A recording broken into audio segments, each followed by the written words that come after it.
Sobat Robek Suara, balik lagi bareng sama aku Nanda, spesial di Pojok Pintar kali ini juga. Nanti kita akan ngobrolin nih powernya sebagai seorang perempuan yang merangkap seluruhnya ya, jadi ibu iya, tenaga pendidik iya, atau bahkan sampai aktif organisasi. Spesial juga sobat ya, di Pojok Pintar kali ini udah bareng sama aku Bu Azmil Futihatur Rizkia. Selamat pagi Bu. Iya, selamat pagi Nanda. Apa kabar ini? Baik, saya yang tanya ini. Bu Azmil sendiri gimana Bu kabarnya? Alhamdulillah sehat, luar biasa, masih bisa hadir di tengah-tengah Sobat Robek Suara semuanya. Oke, Bu Azmil ini kalau boleh tahu kegiatan di akhir-akhir ini aktifnya lagi ngapain aja? Sibuknya apa aja nih? Kalau sibuknya ibu rumah tangga pasti nomor satu ya, Mbak Nanda. Kemudian ngajar itu sudah rutinitas sehari-hari gitu ya. Kemudian yang satunya lagi aktif di kegiatan organisasi masyarakat begitu. Oke, wah luar biasa ya. Jadi itu semuanya ngerakam semuanya, nggak bingung Bu Azmil tuh gimana tuh cara memanajemen waktunya? Iya, alhamdulillah selama ini bisa saya jalani dengan baik gitu ya. Manajemen waktunya tentunya saya harus manajemen hati dulu ya. Oke, iya betul. Iya, saya hanya harus punya prioritas dulu, mana yang harus saya dahulukan. Yang paling penting tentunya keluarga, itu nomor satu ya. Kemudian kewajiban di sekolah untuk murid-murid itu juga penting gitu. Organisasi itu dikala ada waktu-waktu kosong yang bisa kita manfaatkan untuk berkontribusi untuk masyarakat di sekitar gitu. Oke, berarti ini kan sebenarnya adalah pilihan hidup ya Bu ya, kayak Betul. memilih untuk ya udah fokus jadi ibu rumah tangga aja atau lebih fokus yang lain juga. Iya. Nah, sebenarnya dari Ibu Azmil sendiri apa sih yang memotivasi ibu itu untuk aktif semuanya gitu? Iya. Gimana Bu? Kalau saya sendiri sebenarnya organisasi itu bukan sebuah beban gitu kalau menurut saya. Organisasi itu buat saya itu malah kita bisa nge-recharge gitu ya. Kalau dulu kita di bangku kuliah kita hanya mendapatkan materi dan lain sebagainya, tapi kalau kita di organisasi kita bisa ketemu sama perempuan-perempuan hebat, sama orang-orang yang bisa lebih dari kita, sehingga kita bisa belajar bukan hanya orang yang di atas kita kan, tapi orang-orang yang ada di bawah kita juga banyak. Kita bisa ikut berkontribusi, ikut membantu dalam kegiatan sosial. Nah, ini yang dilakukan oleh kegiatan organisasi begitu. Jadi kontribusi kita itu bisa dirasakan oleh masyarakat yang ada di sekitar kita gitu Mbak Nanda. Oke, tapi kalau untuk jadwalnya sendiri nih Bu, apakah satu hari itu pasti ada kegiatan, atau mungkin dari Bu Azmil sendiri meluangkan waktu satu hari ini aku harus yaudah di rumah aja, nggak mau ada kegiatan yang lain, mau seperti itu atau gimana Bu? Kalau di organisasi itu biasanya tentatif ya. Kebetulan kalau kegiatan di Fatayat, kebetulan saya aktif di Fatayat NU cabang Lamongan gitu ya. Kegiatannya itu tidak mesti tiap hari. Jadi kadang 1 bulan sekali, kemudian kadang ada rapat juga, tidak mengurangi waktu saya untuk keluarga dan lain sebagainya. Tapi ada kalanya memang kita harus meninggalkan keluarga, tapi suami sudah cukup pengertian gitu. Oke.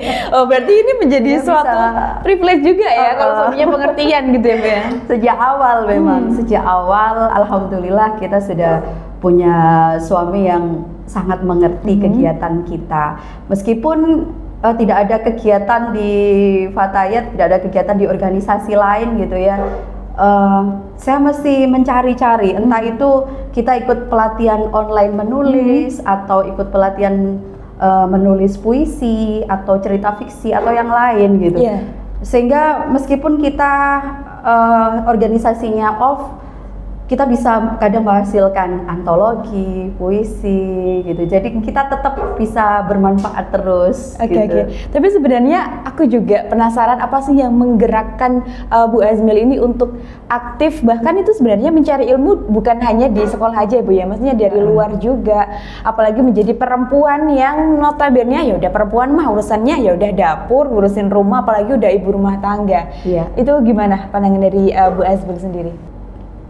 Organisasi itu buat saya sendiri itu tadi sudah saya sampaikan ya, bisa jadi penghibur kita begitu. Sehingga perempuan itu bukan hanya di rumah saja atau untuk anak, tidak, akan tapi perempuan itu bisa menempatkan posisinya dan bisa berperan untuk masyarakat yang ada di sekitarnya gitu. Sehingga kalau saya sih punya prinsip khairun nas anfa'uhum linnas ya, bagaimana kita bisa bermanfaat untuk orang lain gitu, entah itu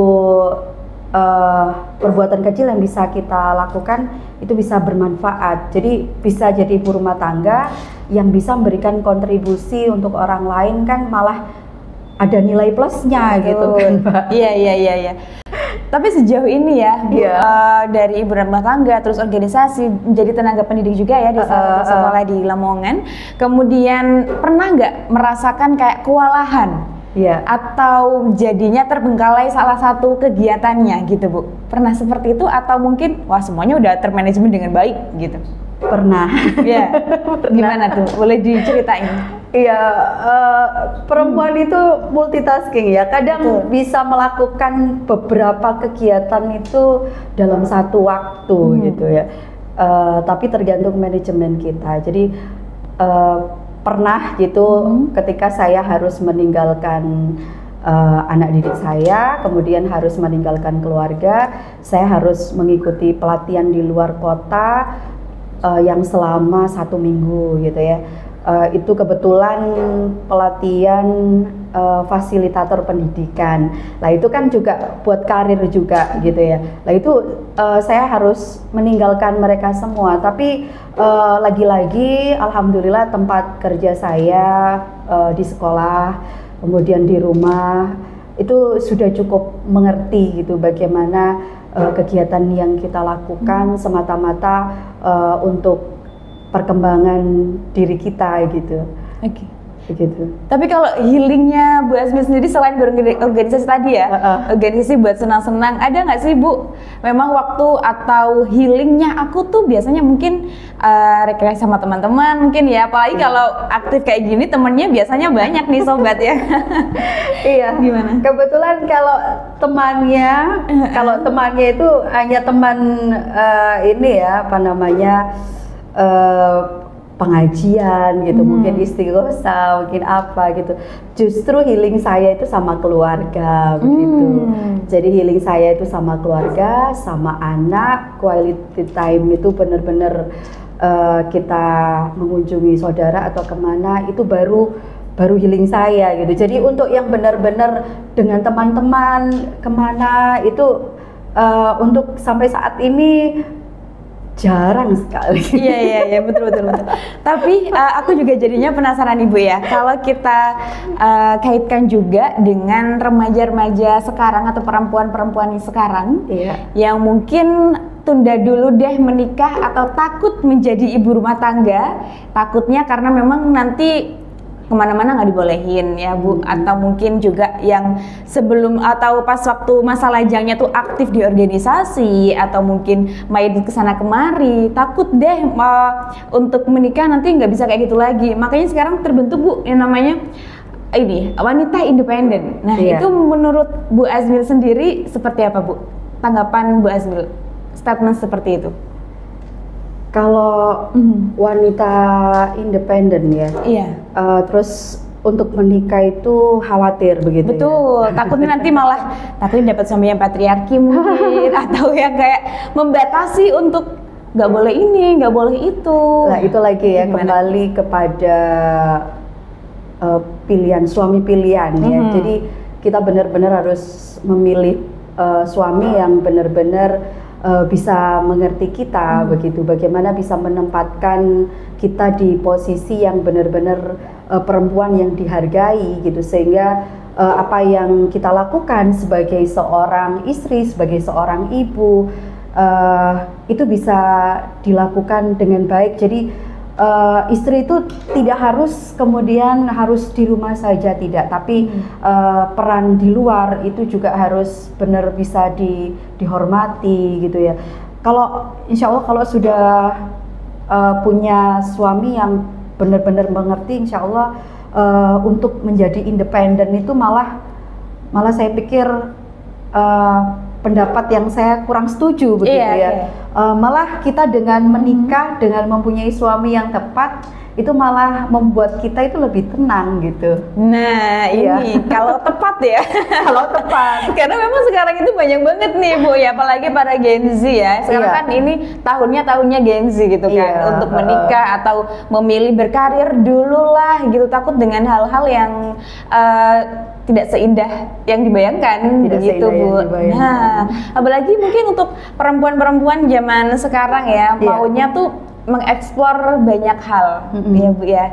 Tapi untuk Bu Azmil sendiri yang sudah berpengalaman mengeksplor banyak hal, mungkin ada nggak sih Bu kayak hambatan untuk wah aku mau ini kok ternyata nggak bisa ya. Nah itu biasanya terjadi di faktor internal diri kita sendiri atau mungkin juga dari luar, mungkin keluarga atau kayak kamu perempuan jangan kemana-mana deh, di rumah aja. Pernah nggak mengalami kayak gitu Bu? Alhamdulillah kalau saya selama perjalanan saya menjadi ibu rumah tangga, menjadi guru, menjadi aktivis di organisasi, alhamdulillah selama ini sudah bisa saya laksanakan dengan baik ya. Dan kendala-kendala itu memang ada gitu, tapi bisa teratasi gitu dengan pengertian orang-orang yang ada di sekitar kita gitu. Oke. Satu kata lagi juga Bu, menurut Bu Azmil juga nih, menjadi perempuan atau power seorang perempuan biar bisa semuanya itu pasti bisa atau gimana Bu? Dan pasti bisanya karena apa menurut Bu Azmil? Bisa semuanya? Iya. Jadi ibu iya, jadi pasti tenaga bisa. pendidik iya. Pasti bisa, perempuan pasti bisa. Karena apa Bu? Dari dalam dirinya. Jadi kemauan dalam dirinya, mempunyai kemauan yang keras, mempunyai kemauan untuk bisa berkontribusi dan bermanfaat untuk orang lain, itu insya Allah semua pasti bisa. Jadi tentang Kartini masa kini itu bukan karena hal jabatan atau karena gelar, tidak ya. Tapi Kartini masa kini itu bagaimana untuk kita bisa berkontribusi untuk orang-orang yang ada di sekitar kita. Kita harus tidak harus menjadi pelita yang besar yang bisa menerangi semua, tidak ya kan, tapi kita bisa menjadi lilin yang kecil yang bisa menerangi sekitar kita dan juga bermanfaat buat orang-orang yang di sekitar kita. Itu saya rasa sudah cukup seperti itu. Oke, jadi nih sobat ya, buat kamu para perempuan yang lagi dengerin Pejuang Pintar kali ini, pasti perempuan itu bisa, semuanya bisa ya Bu ya, bisa, asalkan memang niat dari diri kita sendiri dan kalau alhamdulillahnya juga dari lingkungan ikut mensupport. Dan juga makasih banget untuk Bu Azmil yang udah mampir di Pejuang Pintar kali ini. Mungkin nextnya kita bisa ngobrol lebih banyak lagi ya Bu ya. Oke, tentang perempuan yang luar biasa. Kesempatannya, iya. Oke, dan juga untuk Sobat Rawesara, kita ketemu lagi di next episode berikutnya.